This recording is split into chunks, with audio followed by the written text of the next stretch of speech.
joining me on the Strategic Thinking podcast. It's where we talk about technology in the way that it shows up in real life. This show lives in the messy middle between strategy and the day-to-day, keeping learning, work and operations moving in the midst of all the other demands on our plate. Most of all, the people that we work with and that we lead. I'm James Symons, and each episode I sit down with IT leaders, operators and builders across schools, universities and workplaces.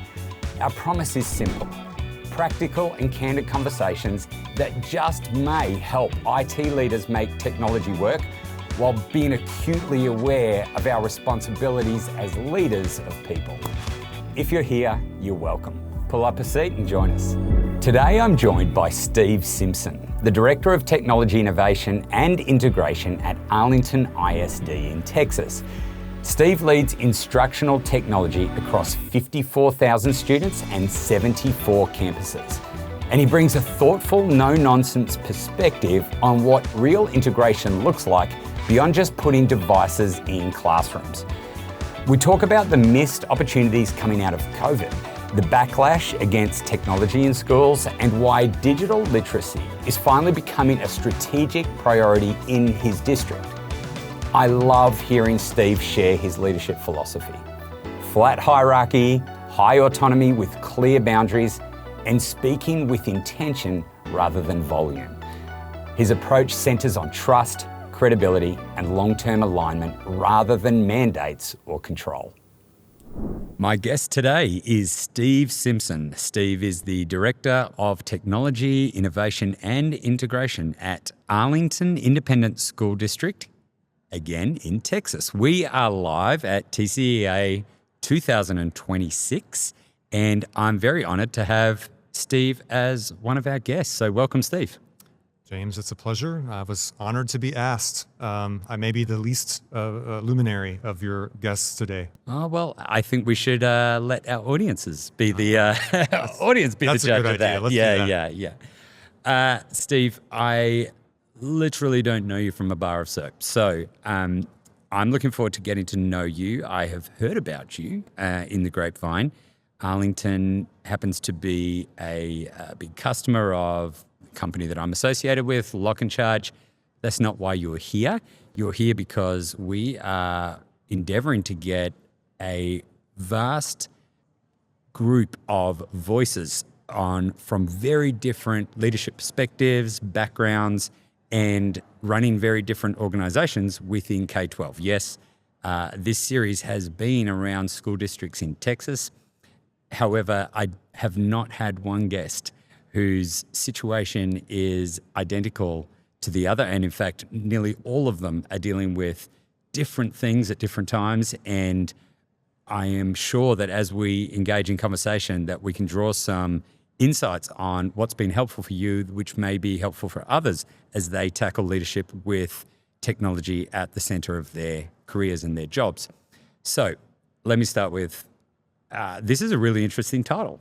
I've had directors of technology or directors of IT. I like that yours is technology innovation and integration. And in fact, that is the part that interested me and why we reached out for you to be a guest is what does it mean when your title intentionally has the word innovation in it and integration? And what does that look like when you come to work that your responsibility is different to someone that's just in charge of IT? You made a great point about the difference between your guests today, and I guess that's what puts the independent school district. You can come up with whatever titles you like. Lots of variants. I will confess that my role is akin to the Director of Instructional Technology. Oh, cool. So what we did in trying to rebrand about 8 or 9 years ago was really call attention to the integration piece, because that's what we really want to see students, using the technology for, right? It's the development of those critical thinking and creativity skills with the assistance from technology, and as technology as maybe the delivery mechanism. The innovation side too, the group that I'm proud to work with, we sponsor a summer camp that's basically a robotics type experience for students. We support robotics clubs, on campuses via the support of sponsors that we try to recruit and support. So there's certainly components to the name that do inform priorities in the work. Yeah, for sure. So integration, obviously coming from a tech background, I'm like, we get asked, does your product integrate with our product? But in saying that, it sounds what you're talking about integration, I believe in the true sense is it being integrated into the DNA of the school? Is it being used for its intentional purpose? Is that right? That's correct. Yeah, we have a different department in our system that does the IT integration. That does exactly the informations and data integration, and we have a different group that supports, the end user with technology assistance. We even have a different web services team. So we're a large district, 54,000 students, 74 campuses, and the group that I'm a part of, we really are trying to make sure that if technology is in the classroom, it's being utilized for purposeful and meaningful things, and isn't just, window dressing or, a nice to have because the community was, kind enough to give us a bond a couple of times and provide all this hardware to the classroom. And that is an ongoing challenge to make that the focus of the technology in the classroom, as opposed to being used as a substitute for what otherwise might be possible just with pencil and paper. Have you experienced waste in those circumstances where, there's been some bonds or there's been some money, and not necessarily, I'm not trying to throw anyone under the bus that they made really bad decisions, but maybe there was intention to purchase or to bring in technology, but the integration piece did not happen. And it's like, man, we missed a really good opportunity there, and we could have done a whole lot better in bringing that, fully integrating that into the way that we work. So it was maybe not that it wasn't thought through, but maybe that maybe what you thought you were getting maybe wasn't, or it was a lot more difficult to roll out or do change management around, or all of the above. All of the above. It was hard to read your face. You're like, I'm looking at you, and you're like, oh man, it looks like this has never happened. Oh crap. But okay, I'm really glad you said all of that. Demeanor. Okay. I guess I would say that in my time in this position, in this role, which has been about 8 years, we've had an ebb and flow. And I feel like the confidence that we've had that the hardware is being used, the applications are being used, intentionally around, basically kind of student-centered best practices for instructional technology. And the pandemic to me is like the best example, I feel like, where there's a opportunity that we probably had coming out of the pandemic. My team worked tirelessly during that time. So did the whole organization, obviously, to support a variety of learning modalities over the course of about a year. And we developed, we used an external resource, but we developed our own, what we call connected learning framework during COVID to try to provide the classroom teacher the guidance they would need to be able to try to balance and leverage, the hardware for students in person, students still remote.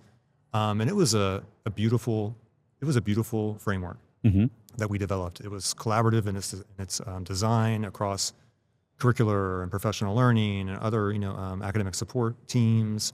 We had teachers in the way it was designed and their involvement. And ultimately, that framework couldn't survive the fatigue and the negative experience of the pandemic and remote instruction. So it was kind of left by the wayside.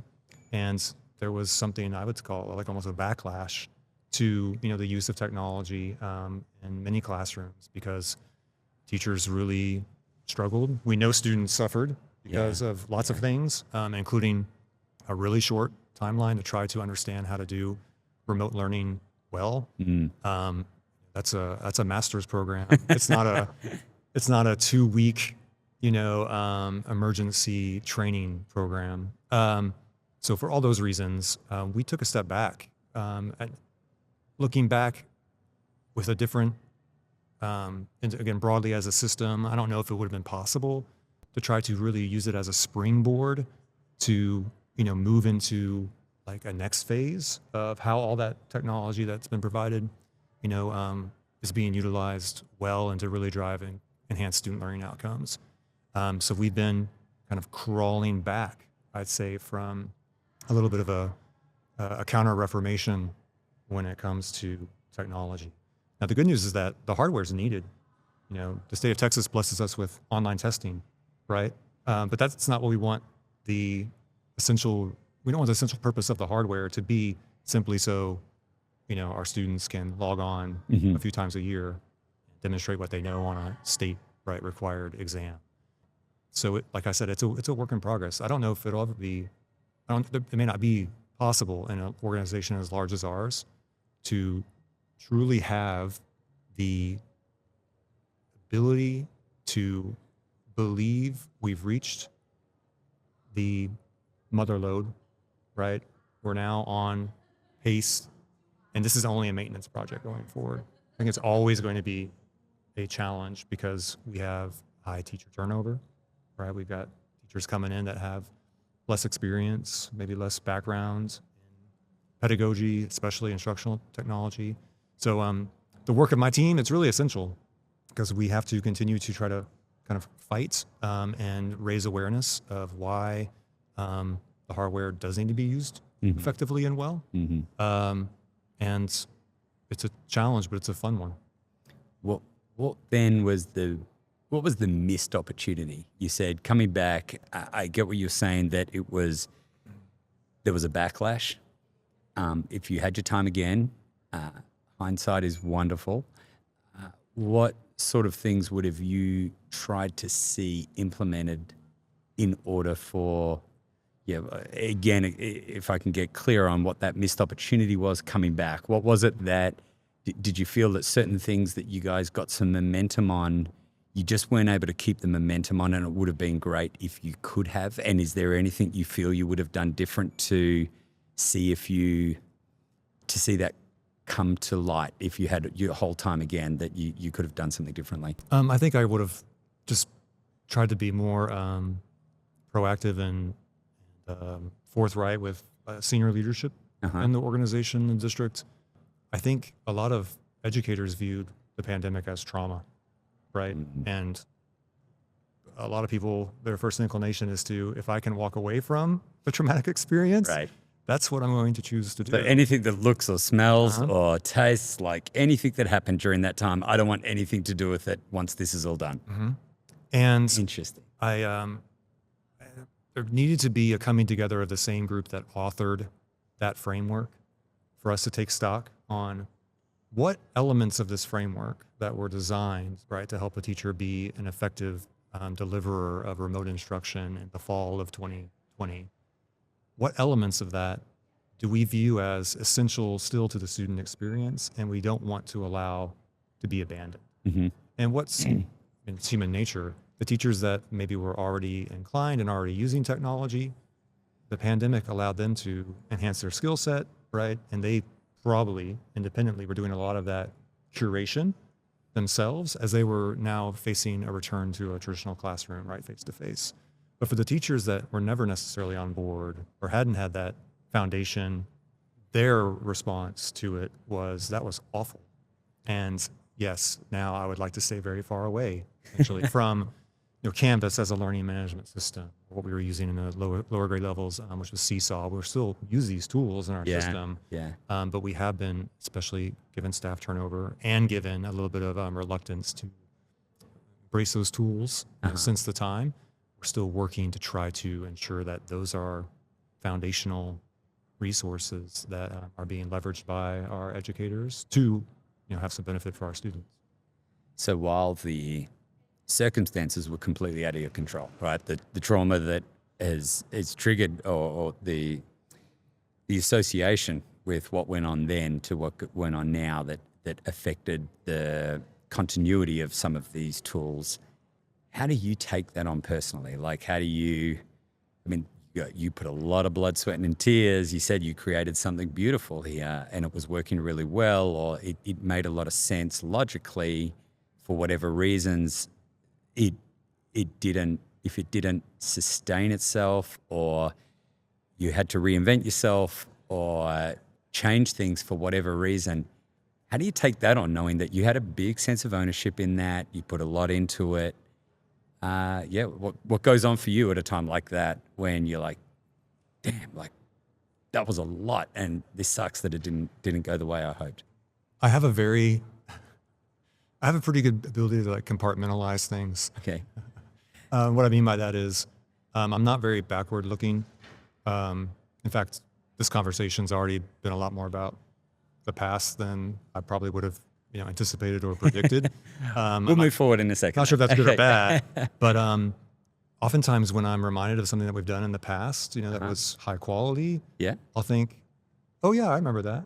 Okay. But I don't dwell on or kind of I try to allow myself to get frustrated in that way. I'm excited. I'm optimistic because we have some leadership in our district now, the senior level, including a new CTO real recently, that I feel like are bringing a perspective on how, as a system, it's not enough just to provide the hardware. Mm-hmm. There has to be a vision for how it's essentially like aligned and important to the learning process.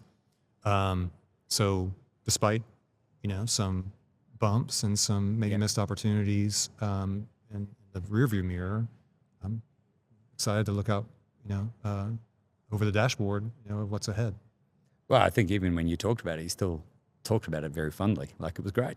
And it didn't sound like you were really negative about it. It was just kind of what it is. It's just curious to know whether you beat yourself up, and it sounds like, you're just like, you know what, it's done. What are we going to do going forward? And my next question would be then, so what's the hope you have? Like, does the future look bright for you? Like, what would you like to see happen over the next 3 to 5 years that puts Arlington in a more productive, or whatever your KPIs are? Like, what does a good forward-looking future look like, given your responsibility in your domain, for what you're responsible for? What's ahead? That's a good question.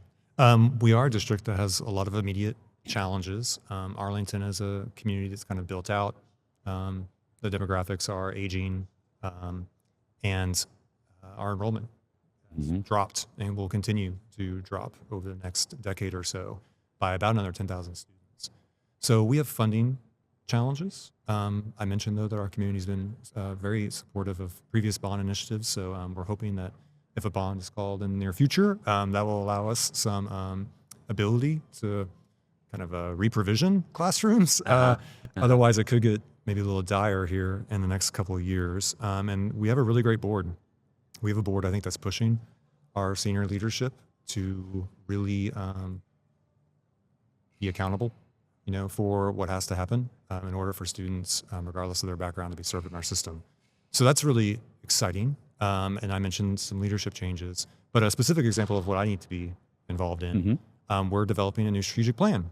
Okay. And my CAO, assembled a stakeholder group to do some ideation about, what do we want to make sure is true in the new plan and its goals as it relates to what we want to guarantee about the profile of a graduate. And in my time in Arlington, at least in this work, and I'm a previous junior high teacher, a previous social studies curriculum specialist, but I've been in Arlington my entire career. In my previous time in the system, there's never been an articulated strategic goal as it relates to student technology or digital literacy. Wow. And in the draft plan that's being looked at by the board right now, there's that for the first time. And I was able to help author that goal and the KPMs that we might point to say we're making progress, in this way, to make sure that in an equitable way, all students are getting these opportunities.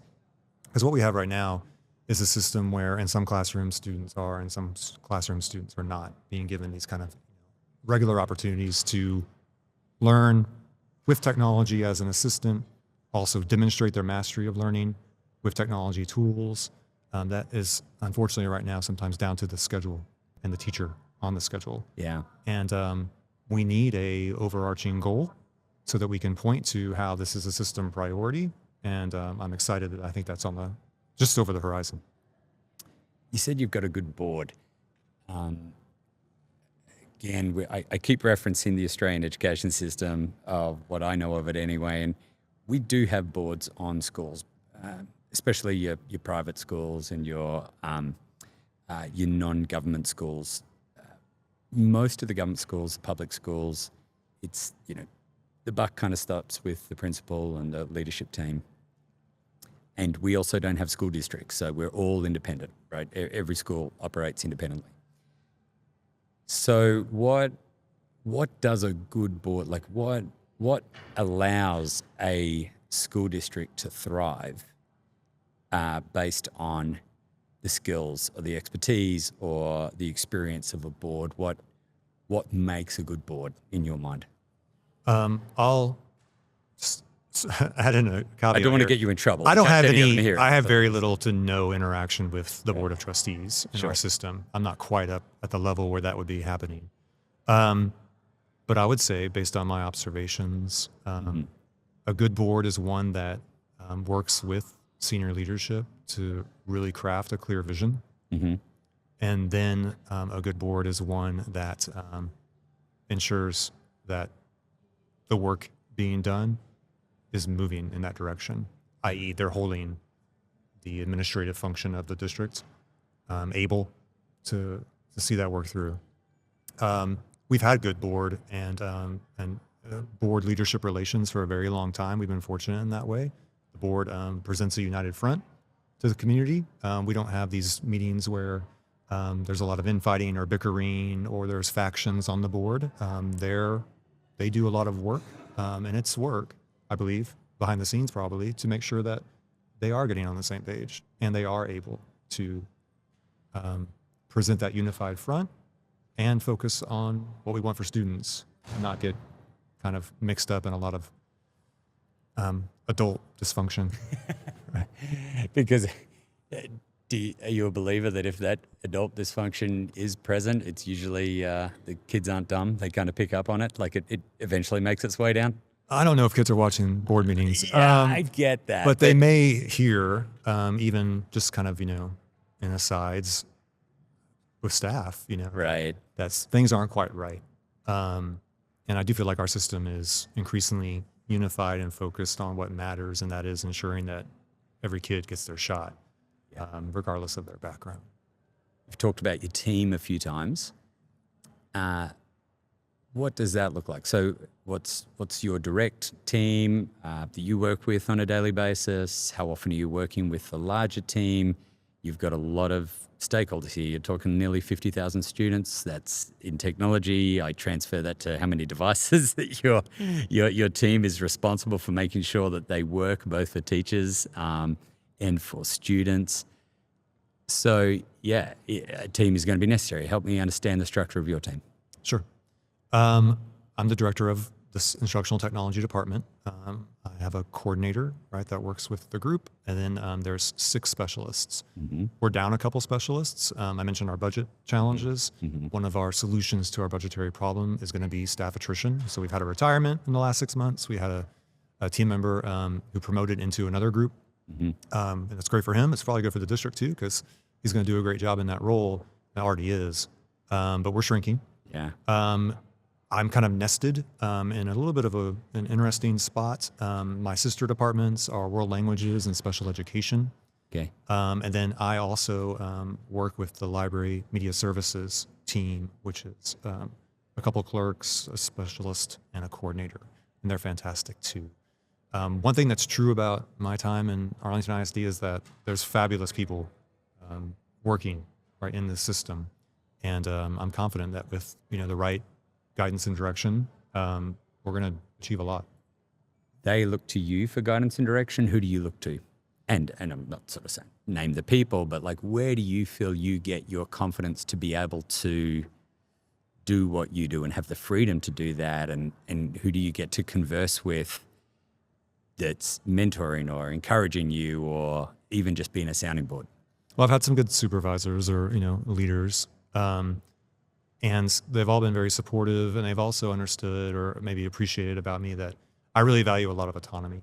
That doesn't mean I go rogue, but I really like, the idea that I'm trusted, and there's a professionalism, in my work, and there's also a pattern of delivering and following through, on what I chart as the course, for our group. That's built and earned some organizational trust. So that autonomy to me is really important, and I think they like it. I pass it on. Yeah. Okay. So for me with the team, I like a really flat hierarchy. We are in an open office environment. One of the first things I did when I became the director was I moved out of the closed door office, and I just have a cube like everybody else. And that office is now, well, has been for a number of years now. It's just an extra collaborative space where people can book time and go in and make a recording or have a meeting, because I wanted to be amongst the work. And I didn't really view that space being leveraged very well just as someone's desk space. So flat hierarchy, and lots of autonomy, because they've demonstrated time and time again, especially in delivering really high quality products, including during the pandemic, that with autonomy and some independence and trust, they can individually and we can collectively accomplish some pretty cool things. And I think sometimes the misconception is that autonomy means no accountability. That's not true, right? Like it sounds like you expect autonomy and you want autonomy yourself, but you're totally comfortable knowing full well, I've also got to give an answer for what I'm doing. I've got to be held responsible for it, whether it goes well or not. Well, and autonomy, the circumstance determines like what that looks like. Right now we're working on developing a training series to help staff better understand ways they can use AI to help basically, be more productive, save time. Mm-hmm. And we're developing that series from scratch. It's video based. It's going to leverage a lot of Google Gemini and custom gems we've created. All that's been informed by an AI council that I've been guiding this year of stakeholders. I'm very excited about that work. But we developed a project plan for how we're going to build that out. And there are some tight requirements for how we want the videos to have a common look and feel, for example, right? Yeah. And we're all shooting for a time marker, right? No longer than.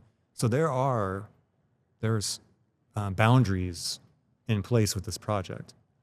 But how you want to go about, doing the work, right? When, how, that's entirely up to you. And I'm not going to be over your shoulder, watching or necessarily like checking in a lot, because I trust that if you have a question, you're going to come, and ask. So that's a little bit of, I guess, insight into No, I love that. whatever leadership style I have. Well, and that's why I want to keep going, because I actually, again, this thing on autonomy is what the misconceptions could be also too. You've also gotten rid of another misconception by what you said before is, and another thing people would throw, get cynical about autonomy is, they just, not only do they want to be held accountable, they're not working with anyone or collaborating, but you're the complete opposite. It's almost like you're starting with collaboration from even the environment that you work in, right? That's a non-negotiable. It's just part of your DNA. Yeah. It's an interesting role because I mentioned state testing earlier.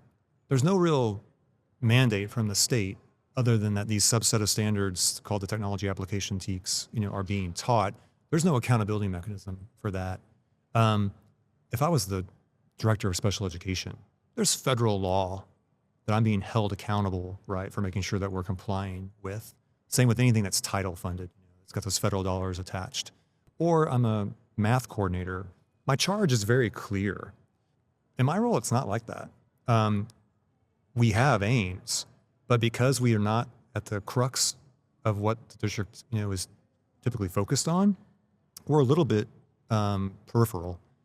And in some ways, I really like that. I don't like it because it doesn't mean that we're the most important thing, but I do like it because I can go to any meeting and I can function as more of an independent thought partner, regardless of the topic, than most of my colleagues, because they have a very specific and tight reason for being there. And I'm there sometimes just to listen and try to think about, do I have some kind of solution or recommendation or idea that might help us grease the rails or get us there closer or sooner? And I find that a very fascinating way to to do work in an organization. And do you find your colleagues trust you also because it's like, he's got no agenda here. Like, this is truly unbiased, like just thoughts. And this is Steve coming in with his innovative thinking, and he hasn't got an agenda behind this. Like, he genuinely, what the agenda is. Like, or typically, they might doubt you on something. I mean, of course, I think we all have some sort of bias. We can't ignore that. But do you find that your colleagues appreciate that about you? I think they do. Because I've been in this role now for a while. I've been in this district for quite a while. I do have well-developed relationships with other, department leaders, specialists across the group, and so at the senior level, I think a lot of credibility. I learned a long time ago from my social studies coordinator when I was a specialist, who I would watch. And she was really, really smart, and she was always prepared. And she was a little bit on the periphery too, because in the state, social studies as a subject area doesn't rise to the same level of importance as math and reading, right, and even science. And maybe that's part of my identity, right? Always a little bit on the periphery. But she was fantastic, and I would just observe her often, sit and watch and listen. And when she decided to speak, everyone listened. And I feel like I've tried to be something in a similar vein of not always talking a lot, and this has been easier as I've gotten older, but waiting and trying to speak with real intention and clarity when I choose to. And that's something I really like about my work. It's the opportunity to do that. I'm trying to practice that now. Because you just said that. I'm like, James, just don't answer the next question. Don't keep asking questions. Just listen to that. You got to take that advice. I think that's one of the most confronting things for me is to just, I find it so difficult. One, feeling I need to fill the space, or I've got to be given an opinion about something or giving my thoughts on it, rather than just those people. I know the people in my life who I see people hanging off every single word because they don't waste their words. My wife and I have a joke with our daughters sometimes, like, shush, you've used up all your words for today. You've got a certain amount that you're allocated and you've used them up. And it's sometimes my wife says the same thing to me. But there is something so profound about that is we always say, it sounds great in theory. It's like, yeah, you should listen more than you talk. But yet the people that we absolutely love to hear from, and the room is silent and we're hanging off their words, are those that use their words really carefully, and when they speak they've got something really meaningful to say. And I appreciate those people. I actually have to say, from the very short conversation I've had with you, Steve, I knew the second you said that this won't be an enlightening conversation, I knew it would, because I have been able to stay on track with what you're saying, which is great for someone with ADHD and a long day. But I really do, just the thoughtfulness that you have.